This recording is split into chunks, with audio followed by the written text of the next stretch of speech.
Each week, American History TV's Real America brings you archival films that provide context for today's public affairs issues.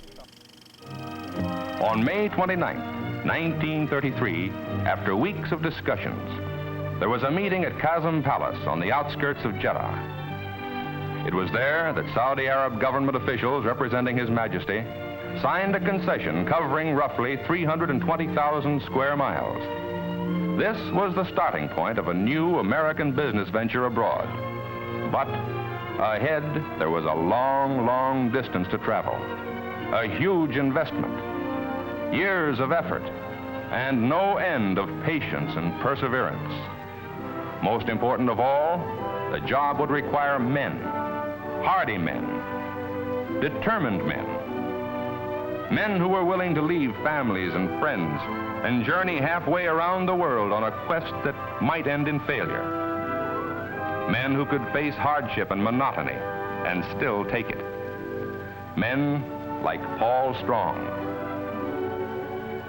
Paul Strong had never heard of Saudi Arabia when he was asked back in 1938 if he would like to go there. That answer was easy for him. He would not like to go. For his money, give him the peace and quiet and comfort of the small American town where he'd lived since he finished college just a few years before. The company sought out other men.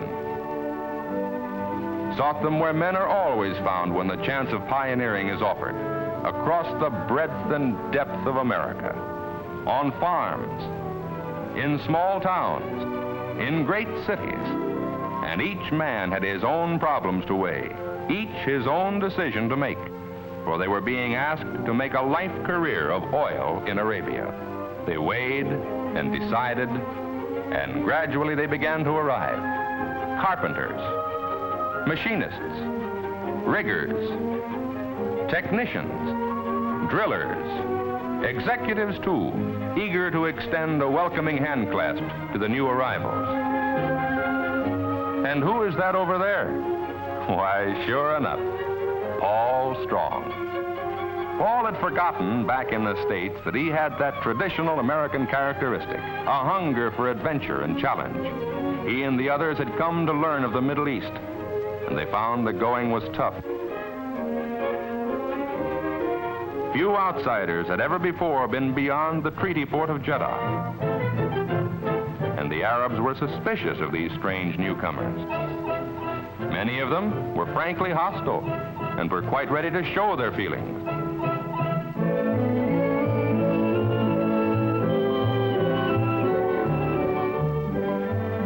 Even the extended hand of friendship was accepted grudgingly in the early days.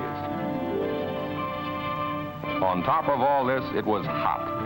120 in the shade on many a day in summer, sometimes soaring to 140 in the sun, and with high humidity to make it even worse. There were flies and dysentery, and the housing was makeshift.